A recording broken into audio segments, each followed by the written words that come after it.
Oh, so you say carbon. Template here, basically sheets of 1/2 inch OSB marked out so that you can see the lines there. These are basically at 25 degrees, equally spaced for this number of stairs. Number of stairs here is 13. So, this helps to line up the log vertically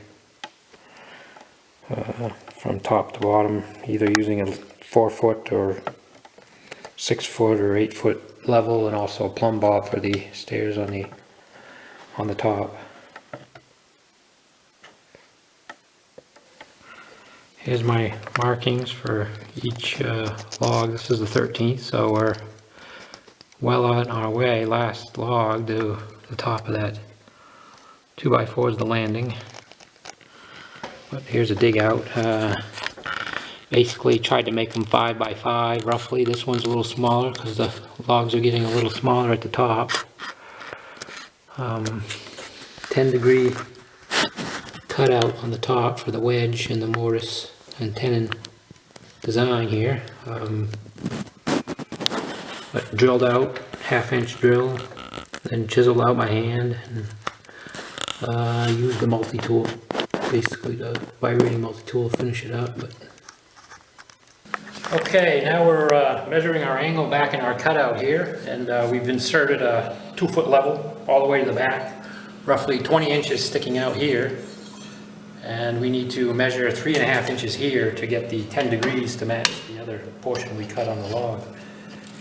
Just use a 4-foot level here and match it up, try to level it off, and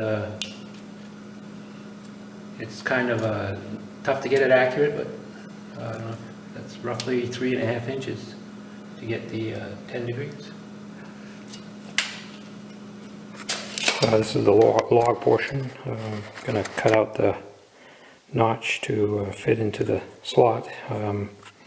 Just using a 7 1/4 inch circular saw to get a good guide on the lines.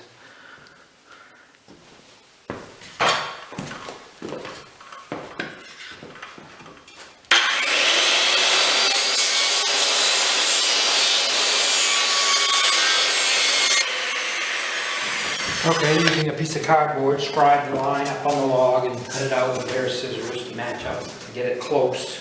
This is probably the more difficult portion of the markings, and this just sets how that's going to mate to the log.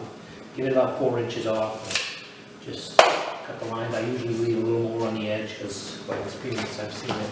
Okay, now we're going to finish the slot. We just started with the circular saw. We marked it down here with our mating to the log here, but we also transferred at least the distance from this side to that side to the log, so we know where to cut. But a reciprocating saw, 9-12 inch blade. Circular saw set at 10 degrees to match the angle in the groove up in the log, and cut that out about 1/4 inch back.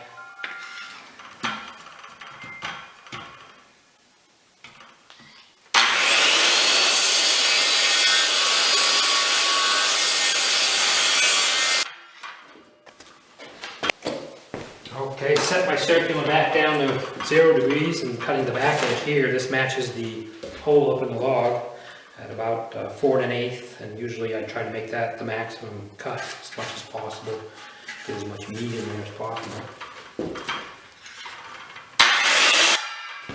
I'm just going to clean that up. Here the wedge comes in this way, so we have to have an entry point.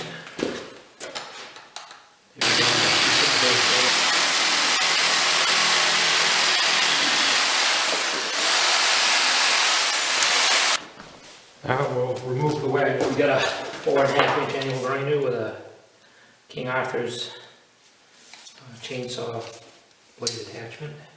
Very handy. Just gouge that out.